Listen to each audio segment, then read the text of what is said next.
Hi guys, there is something I want to talk to you about really shortly, but before that I just wanted to say that for the entire spring from now on, like for the end of March and April and probably May, I will be traveling a lot and I actually have a lot to do at work, so I will be very busy and I might not be able to upload 2 videos a week. So when I upload, it will be still on Thursday and Sunday, but I cannot promise that it will be twice a week. I will do my best, and obviously I will film all of my travels if they will be worth it. I hope that you don't mind, and hopefully in the end of spring I will be able to come back to my normal schedule.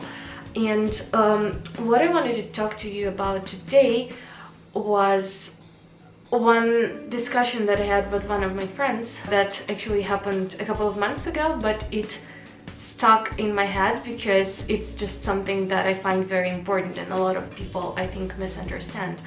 So I was talking to her and I told her that I take cold showers every day in the morning because, well, obviously everybody knows that it's good for you and that it raises your immunity and like increases blood flow and all of that, but obviously you need to get used to it, and of course it is uncomfortable even when you do it every day for several years.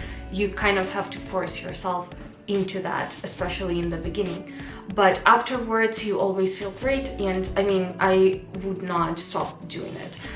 So I told her that, and she told me that, well, she looked at me like I was crazy, and she said, like, I love myself too much to torture myself like that.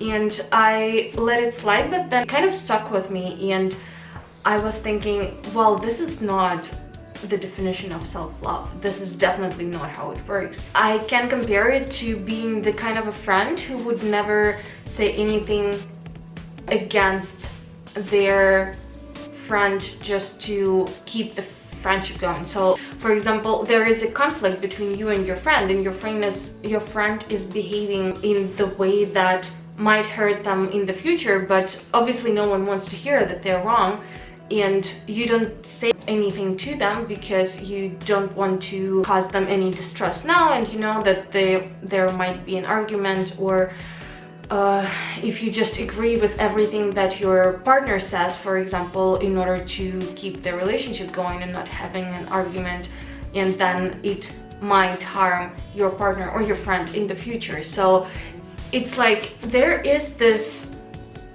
comfortableness in the moment, and then there is the greater good in the perspective. So the more long-term goals, the more long-term success, the more long-term health and everything good. And I think that you have to be very self-aware, first of all, as always, and also you have to be very disciplined in order to stick to the long-term wellness, because usually it requires some sacrifice in the now.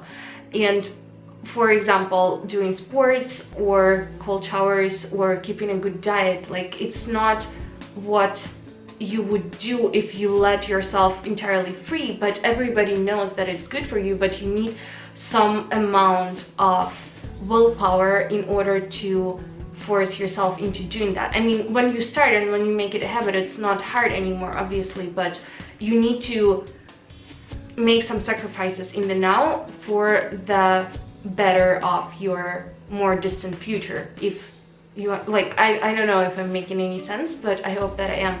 So for me, self-love is not about being comfortable in the moment, although I think that it's very important to listen to your body and your mind, and they have a lot to tell us. But sometimes we know that, for example, if I eat a chocolate cake, I will like the taste and I will feel good for the moment, but then I will regret it a couple of hours later because I will feel nauseous and I would not be able to digest it properly. And I know that this momentary pleasure does not cover the